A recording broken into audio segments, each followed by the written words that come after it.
अफसरों की ओर लेकर चलते हैं। यूपी पुलिस में इन दिनों जो रफ्तार है वो थोड़ी सुस्त दिखाई पड़ती है।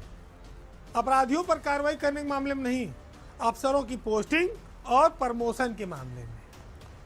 जो लोग पदोन्नति की आस लगाए बैठे हैं उनको पदोन्नति तो मिल गई लेकिन पोस्टिंग नहीं मिली, और जो पहले से प्रमोट हो गए हैं वो भी इस इंतजार में हैं कि नई लिस्ट कब आए। और तो और डीजीपी लेवल के अफसर भी इस समय जिलों में पुलिस कमिश्नर बने हुए हैं। यानी जिस पद पर जूनियर अफसर बैठते थे वहां पर डीजी जिलों में पुलिस कप्तान के रूप में काम कर रहे हैं। पुलिस महकमे में तमाम सारे बहाने चलते हैं कि साहब अभी तो त्योहार आ गया, अभी तो जुलूस निकलने वाला है, अभी हिंदुओं का है, अभी मुसलमानों का है। इस पर तबादले और पोस्टिंग बड़े निर्भर करते हैं पुलिस महकमे में, क्योंकि वहां पर माहौल देखकर सूची जारी होती है।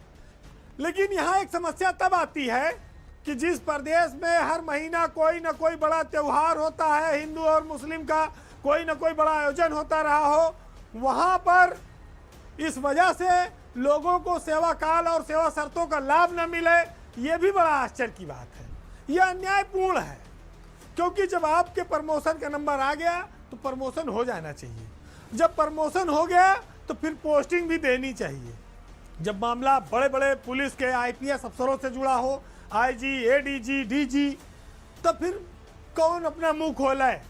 पता लगा मुंह खोले, जो कुछ मिलना है वो भी खत्म हो जाए। अब आप राजीव सब्बरवाल का एक उदाहरण देख सकते हैं। राजीव सब्बरवाल मुरादाबाद पुलिस अकादमी में एडीजी थे, डीजी बन गए प्रमोट होके, वहीं उनको तैनात कर दिया। अखिल कुमार एडीजी थे, कानपुर के, उनको पुलिस कमिश्नर बनाया सरकार ने, वो प्रमोट होकर डीजी बन गए। केंद्र सरकार में उनकी पोस्टिंग आ गई, लेकिन अभी भी वो एडीजी के पद पर काम कर रहे हैं।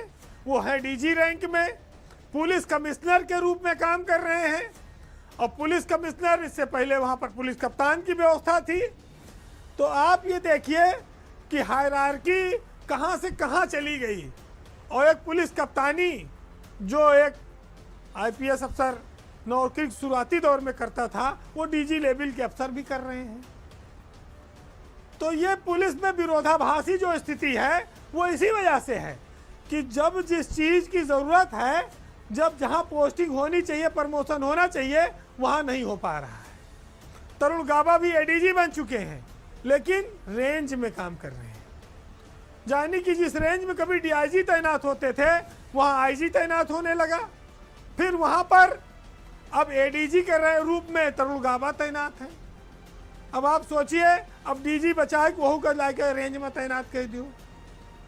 बीके सिंह एडीजी हैं, एडीजी से वो डीजी पद पर प्रमोट हो चुके हैं, लेकिन कई पद खाली हैं डीजी पद के, चाहे फायर सर्विस ले लो, इंटेलिजेंस ले लो, और कई एक्स्ट्रा चार्ज में है, लेकिन पोस्टिंग नहीं दी जा रही है। तो भैया जिनको पोस्टिंग मिल नहीं रही है वो अलग परेशान है, और जो डीजी बन गए और पुलिस कमिश्नर बन के काम कर रहे हैं उनका अलग सिस्टम है। तो यूपी के इतिहास में शायद ये पहली बार होगा कि कोई पुलिस महानिदेशक स्तर का अधिकारी जिले में पुलिस कमिश्नर के रूप में काम कर रहा होगा, पुलिस कप्तान के रूप में काम कर रहा होगा। इसी तरह से लखनऊ में भी एडीजी लेवल पर कोई अधिकारी पहली बार ऐसा हो रहा है कि रेंज में डीआईजी के काम कर रहा है। ये स्थितियां सिर्फ इसलिए बनी हैं कि पद ऊपर रिक्त हैं लेकिन पोस्टिंग नहीं हो रही है, प्रमोशन के लिए आगे नहीं बढ़ रही फाइल। वैसे पुलिस महकमे में इन दिनों लॉ एंड ऑर्डर पर बड़ी सख्ती है। मुख्यमंत्री भी काफ़ी सख्त हैं, उन्होंने काफ़ी फटकार भी लगाई है, लेकिन कुछ निगाह अगर इधर भी आ जाती तो कुछ लोगों का भला हो जाता, और सर्विस में जो एक इंसाफ करने का हायरार्की का एक सिस्टम है वो भी कामयाब रहता, बरकरार रहता।